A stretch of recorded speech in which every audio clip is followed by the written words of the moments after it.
با سلامی دوباره بیننده عزیز، این برنامه اخباری آزادی است و من زرنگزی نوروزشاه با جمع همکاران از دوشنبه و پراگ در خدمت شما. حالا نگاه به سرخط گزارش‌های نشر نوی برنامه. در پی مرگ عبدالقهار رازیقف 37 ساله در بازداشت 3 افسر میلیسا را در کلوب دستگیر کردند. برای اولین بار در تاجیکستان دوگانیک سیامی را از هم جدا کردند و طفلی نجات یافته سیاحت نام گذاشتند. مقصد اساسی ما حالتی همین کودک دخترچه‌ای که هست همینا نجات دادن بود. جنگ در اوکراین پیامدش در تاجیکستان. خانواده‌های مهاجران تاجیک میگویند با آغاز جنگ نزدیکانشان از روسیه پولی کم میفرستند. مقامات کلوب گفتند 3 میلیسایی که در بازداشت عبدالقهار رازیقف دست داشتند بازداشت شدند. فوت این جوان 37 ساله پس از دستگیر شدن او از سوی کارمندان میلیسا باعث خشم و اعتراض گروه از ساکنان کلوب شد. مقامات گفتند ظفر خالف، شمشاد شریفов و جمشید کرامتov کارمندان ریاست کارهای داخلی در منطقه کلوب را دستگیر کردند، ولی هنوز نسبتشان پرونده باز نشده است. جزئیات بیشتر در گزارش مومین احمدی. مراسم جنازه عبدالقهار رازیقف، جوانی که پس از بازداشت ماموران پلیس در کلوب درگذشت. او را روز 4 ینور در آرامگاه تماشاطیفه کلوب به خاک سپردند. عبدالقهار رازیقف 37 ساله را شب 2 ینور ماموران پلیس با گمان دست داشتن در معاملات مواد مخدر بازداشت کردند.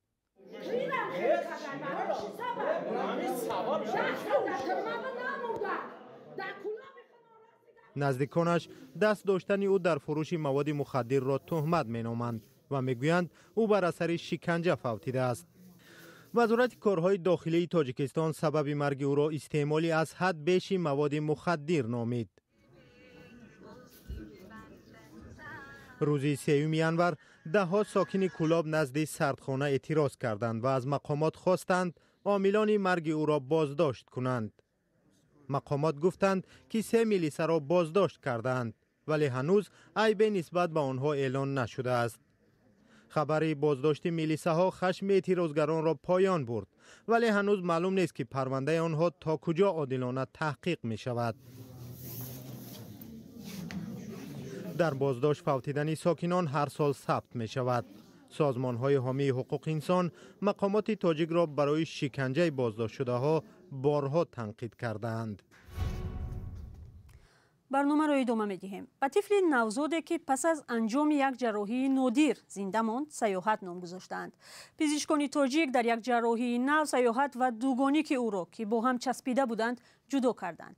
جراحان گفتند نوزادان یکی از قسم سر در پشت دیگری چسبیده بودند. همکاران ما که با طبیبان و والدان طفل نوزاد صحبت کردند میگویند وضع کودک نجات یافته خوب است. سرویناز روح‌الله و برات یوسفی تفصیلات دارند.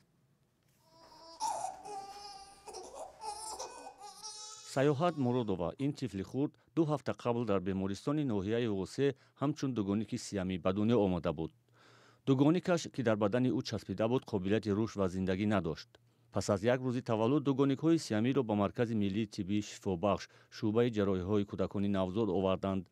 طبیبان پس از تشخیص و مشورت با همتاهای خارجی خود دوگانیک غیر قابل رشد را از بدن سیاحت نوزاد جدا کردند. در حقیقت در جمهوری ما چنین تشخیص از چیزی که ما از تجربه میدونیم در دوران استقلالیت این یکم بار وامی خورد. من تاریخی طبی تاجیکستان با در حقیقت برای ما یکم بار وا خوردن چنین تشخیص در حقیقت مشکلی هم داشت. ما با زیاده از 2-3 دولت دنیا مشورت کردیم. با دولت شویцария خصوصا دکتر آرنسون بررسی کردیم. با استادهای خود تجربه داری که در مؤسسه ما فعالیت میکنن مصلحت کرده برای تشخیص گذاری و عملیات جراحی آمادگی دیدیم. عملیات جراحی جدا کردن دوگانیک سیامی پارازیتی 2 ساعت ادامه کرده موفقانه انجام شده است. و اون کودکی که در داخل گیم батни ин кӯдак ҷойгир буд, албатта вай ғайри яъне ки имконияти зинда мондани он набуд, чунки аз гардиши хуни кӯдаки асосӣ он кас ба хун таъмин мешуд. фақат дар мақсади асосии мо ҳолати ҳамин кӯдаки духтарчае ки ҳаст ҳамина наҷот додан буд. ҳоло вазъи сиҳатии саёҳати навзод хуб аст, мисли дигар тифлони сиҳат рушд мекунад. наздиконаш аз зинда мондани навзоди ғайриоддӣ хушҳоланд. ин фарзанди аввали волидонаш ҳаст. мо миннатдорем вазорати тандурустӣ, ҳамун табибоне ки дар ҳамун дар ноҳияи восиъ ҳам хайр чӣ карданд, дастгирӣ карданд ки мо роҳӣ карданд барои як ҷарроҳӣ мисол мегӯем ба мамлакатҳои дигар аслан чӣ қадар асос ҳисоб ки раҳмат мо ба ҳамин табибон мегирем. таваллуди дугоникҳои сиамӣ бори аввал дар Таиланди имрӯза, ки қаблан Сиами ном дошт, сабт шудааст. дар 200 то 500 ҳазор ҳолати таваллуд як дугоники сиамӣ ба дунё меояд. котибаи як додраси пешинро ки бо ҳукмҳои сафедаш маъруф аст, вале ҳоло дар боздошт қарор дорад, ба 10 соли зиндон маҳкум карданд. Азиза Ҳайдароваи 23 соларо дар ибтидо барои қаллобӣ боздошт карданд, вале баъдан нисбат ба ӯ айбҳои дигар низ эълон шуд. худаш ҳукмро ноодилона медонад. мирзонабии холиқзод бо тафсилоти бештари ин мавзӯъ дар студия бо мо аст. мирзонаби, ҳукми Азиза Ҳайдарова кай ва дар чӣ шароит эълон шуд? салом бинандаи азиз. бале зарангест, тавре ҳам зикр шуд, муҳокимаи Азиза Ҳайдарова дар додгоҳи шаҳри Хуҷанд вале зери раёсати додраси ноҳияи Кӯҳистони Мастшоҳ сурат гирифт. як манбаи боварибахши радиои Озодӣ 4 январ гуфт ки ҳукмро рӯзи 26 декабр, яъне чанд рӯз қабл аз соли нави милодӣ эълон карданд. ба қабли ин ҳамсӯҳбати мо хонум Ҳайдарова ба қаллобӣ, исрофкорӣ ва сохтакории далилҳо гунаҳгор шудааст. пештар додстон барояш 14 соли зиндон пурсида буд. пайвандонаш низ эълони ҳукми Азиза Ҳайдароваро тасдиқ карданд, вале гуфтанд ӯ ҳукмро напазирифт ва бозбиниашро талаб кардааст. ин аст. шумо аз оғоз қазияро пайгирӣ доштед. чаро баҳси Азиза Ҳайдарова муҳим шуд? бибинед, пеш аз ҳама ба сабаби он ки вай котибаи додраси маъруф ба ҳукми сафед, яъне Рустам Саидаҳмадзода буд. Саидаҳмадзода дар додгоҳи ноҳияи Бобуҷон Ғафурови вилояти Суғд кор мекард ва бо чанд ҳукмаш ки гумонбаронро аз толори додгоҳ озод кард маъруф шуда буд, чизе ки дар Тоҷикистон камтар иттифоқ меафтад. худи додрас низ дар боздошт аст ва дар ҳоли ҳозир муҳокимаи додгоҳиаш ҷараён дорад. Барно Ҳайдарова, модари Азиза Ҳайдарова, рӯзи 4 январ суҳбат кардан нахост бо мо, чун гуфт аз ҳукми додгоҳ асабӣ ва норозӣ аст. пештар ба ин бовар буд ки духтараш қурбонии парванда бар зидди додрас Рустам Саидаҳмадзода шудааст. дар 2 моҳи ахир дар Тоҷикистон камаш 3 додрасро аз 2 то 5 соли зиндон маҳкум карданд. мақомот аксар вақт ифшон намекунанд ки додрасҳо чӣ гуноҳ карданд, аммо баъзе аз манобеъ قضیه آنها را بیشتر بر رشوتستانی پیوند می‌دهند. تشکر از شما میرزانبی. بینندگان محترم، برنامه اخبار را بعد از یک اعلان ادامه می‌دهیم.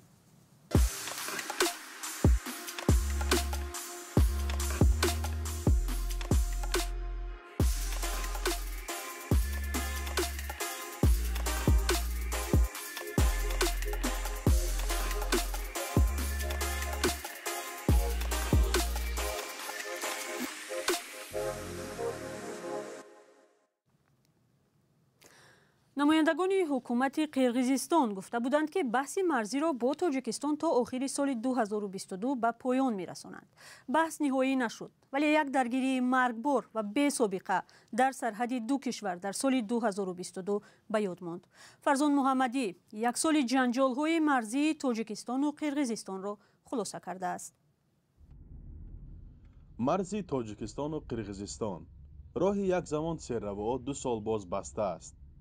ҳамсояҳое ки дар суру мотами ҳамдигар шарик буданд, ҳоло аз сояи якдигар меҳаросанд. ба мисли ҳукуматҳои Тоҷикистону Қирғизистон ки на як бору ду бор ва на танҳо дар сатҳи кишварҳои худу минтақа, балки аз минбари Созмони Милал якдигарро ба таҷовузи мусаллаҳона ва аҳдшиканӣ муттаҳам карданд. We are always forced to respond accordingly and adequately to the aggression of the Tajik side. ҳамеша маҷбур ҳастем ба таҷовузи ҷониби Тоҷикистон посух диҳем. ҷониби Қирғизистон ба замини бегона даво надорад ва 1 сантиметр заминашро ба касе доданӣ нест. Centimeter of its land to anyone. In addition, to border facilities, schools, hospitals, religious buildings. ба ғайр аз иншоати марзӣ, мактабҳо, шифохонаҳо, муассисаҳои фарҳангӣ, хонаҳои истиқоматӣ, зербунёдҳову роҳҳо вайрон шудаанд. пас таҷовузгар кист? ҳамин тавр баҳси ҳалношудаи марзи тоҷикистону қирғизистон ки мероси шӯравии собиқ аст дар соли 2022 низ идома кард. аммо задухурди мусаллаҳонаи имсола дар моҳи сентябр ки аз ду тараф даҳҳо кушта ва садҳо захмӣ гузошт аз муноқишаҳои пешина фарқ дошт. аз нигоҳи агар ҷуғрофӣ ба ин масъала назар кунед, муноқиша дар саросари марз сурат гирифт. яъне на танҳо дар худи марзи байни ноҳияҳои Исфара ва Ботканд, балки байни ноҳияҳои Бобоҷон Ғафуров ва Лайлак. ҳатто дар қисми шимоли ғарбии Тоҷикистон байни ноҳияҳои Қирғизистон ва ноҳияи Лахш, дар онҷо ҳам муноқишаҳо шуданд ва низомиҳои зиёде қурбон шуданд. ҳоло нигоҳҳо ба ин ҷо духта шудааст ба марзи бастаи тоҷикистону қирғизистон, нуқтае ки чанд дафъа садои тиру тӯб баланд шуд ва куштаи зиёде гузошт. ҷанҷол барои бештар аз 300 километр марзе ки муайяну нишонагузорӣ нашудааст. фарзо муҳаммадӣ, каюмарси ато, радиои озодӣ.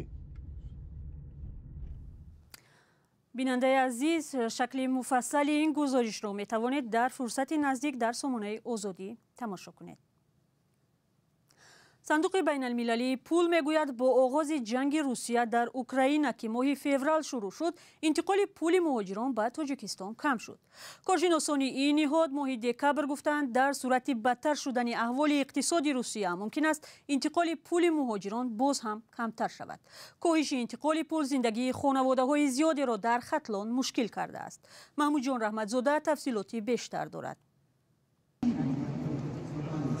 афзоиши таҳримҳо алайҳи Русия ба зиндагии садҳо ҳазор муҳоҷири корӣ аз ҷумла шаҳрвандони Тоҷикистон таъсир кардааст. дар вилояти Хатлон ки беш аз 300 ҳазор сокинаш дар муҳоҷирати корӣ дар Русия ҳастанд, аксари хонаводаҳо таъсири ҷанги Русия дар Украинаро эҳсос кардаанд. абу муслим соҳибов ва хонаводааш дар водии Вахш зиндагиашонро бо пули ду бародари муҳоҷираш пеш мебарад. ӯ мегӯяд ки пас аз оғози ҷанг дар Украина ба мушкили иқтисодӣ гирифтор шудаанд. мақсад ки аввал бисёртар роҳӣ мекарданд, ҳозир камтар шуд.